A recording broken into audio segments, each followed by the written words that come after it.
Praise the lord. Ezra గ్రంథం 8వ అధ్యాయం 23వ వచనం.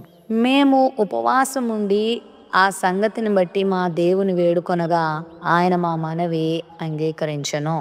ఎజ్రా అనేటువంటి ఒక శాస్త్రి మరి దేవుని యందు భయభక్తులు కలిగిన వాడై ధర్మశాస్త్రమును పరిశోధించుచు దాని ప్రకారం నడుచుకుంటూ దానిని జనులందరికీ విశదపరుస్తూ బోధిస్తూ వాళ్ళకి నేర్పిస్తూ ఉండడానికి దృఢ నిశ్చయం చేసుకున్నవాడై దేవుని బిడ్డలైన వారికి మంచి మార్గదర్శకునిగా ఉంటూ నిజంగా దేవుని మీద అన్ని విషయాల్లో ఆధారపడేటువంటి వ్యక్తిగా ఇక్కడ మనం చూస్తున్నాం. ఎజ్రా అనే పేరు మీద బైబిల్ గ్రంథంలో ఒక పుస్తకమే వచ్చింది అని అంటే ఆయన దేవుని దృష్టిలో ఎంత యోగ్యుడిగా జీవించాడో మనం ఆలోచించాలి. భౌతికంగా ఆధ్యాత్మికంగా ఎజ్రా చాలా ఉన్నతమైన స్థానాన్ని కలిగి ఉన్నాడు. అర్థహశస్త లాంటి చక్రవర్తుల దగ్గర కూడా చాలా చక్కని గౌరవ మర్యాదలు అందుకుంటున్న వ్యక్తి, ఎంతో విలువైన వ్యక్తి, ఎంతో గొప్ప వ్యక్తి, ఎంతో ఉన్నతమైన వ్యక్తి దేవుని సన్నిధిలో ఉపవసించి ప్రార్థన చేస్తాడు. దేవుని నుండి సహాయాన్ని కోరుకున్నవాడై దేవుని మీద ఆధారపడుతూ ప్రార్థన చేస్తాడు.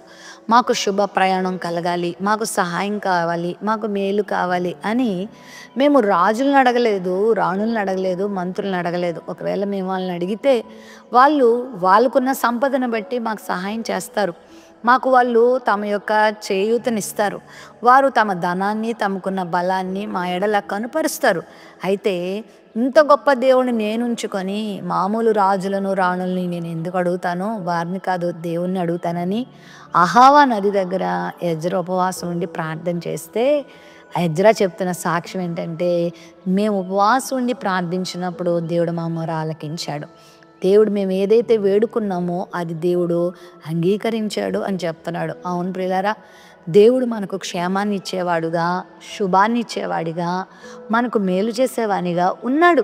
మరి నువ్వు ఆయన దగ్గరకు వచ్చి ఆయనతో సహవాసం చేస్తూ ఆయన మీద ఆధారపడుతూ ప్రార్థించే బిడ్డవైతే విసుగుకోకుండా, సణుగుకోకుండా, విశ్వాసంతో, ఓపికతో నువ్వు దేవుని సన్నిధిలో ప్రార్థించినప్పుడు ఖచ్చితంగా మేలు పొందుకుంటావు. మరి ఉదయకాల సమయంలో దేవుని నుండి నీకు సహాయం కావాలా?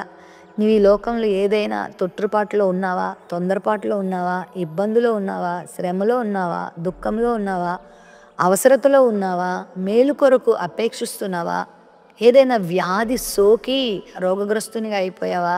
ప్రతిదానికి ప్రభు దగ్గర జవాబు ఉంది. ప్రతిదానికి ప్రభు దగ్గర నీకు సొల్యూషన్ దొరుకుతుంది. నువ్వు ఆయన దగ్గరకు వచ్చి విశ్వాసంతో ప్రార్థన చేయి, కన్నీటితో ప్రార్థన చేయి. ప్రభు దగ్గర నీ బాధ అంతటినీ చెప్పుకో. నిన్ను ద్వేషించే మనుషుల గురించి కానీ, నీ మీద అసూయపడే వ్యక్తుల గురించి కానీ, నీ ఆర్థిక ఇబ్బందుల గురించి కానీ, నీ వ్యాధుల గురించి కానీ, నీ బాధల గురించి కానీ, నీ సమస్యల గురించి కానీ ప్రభు దగ్గరకు వచ్చి నువ్వు మాట్లాడినప్పుడు దేవుని ప్రార్థన వింటాడు. ఉపవసించడం నేర్చుకో, దేవుని సన్నిధిలో గడపడం నేర్చుకో. ఉపవాసము అంటే దేవునితో సహవాసం. నీ పనులను, నీ కార్యములను, నీ తిండిని, నిద్రను వీటన్నిటిని కొద్దిసేపు పక్కన పెట్టి దేవునితో సహవాసం చేయడమే ఉపవాసం అంటే. బైబిల్లో చాలామంది భక్తులు ఉపవసించి ప్రార్థన చేసి దేవుని నుండి గొప్ప కార్యాలు పొందుకున్నారు. మరి నువ్వెందుకు ఉపవసించకూడదు? నువ్వెందుకు ప్రార్థించకూడదు? నువ్వెందుకు గొప్ప కార్యాలు పొందకూడదు? నీకు గొప్ప కార్యాలు చేయడానికి ప్రభు సిద్ధంగా ఉన్నాడు. గొప్ప ఆశీర్వాదాలు, దీవెనలు నీ ముందు నిలబడి ఉన్నాయి.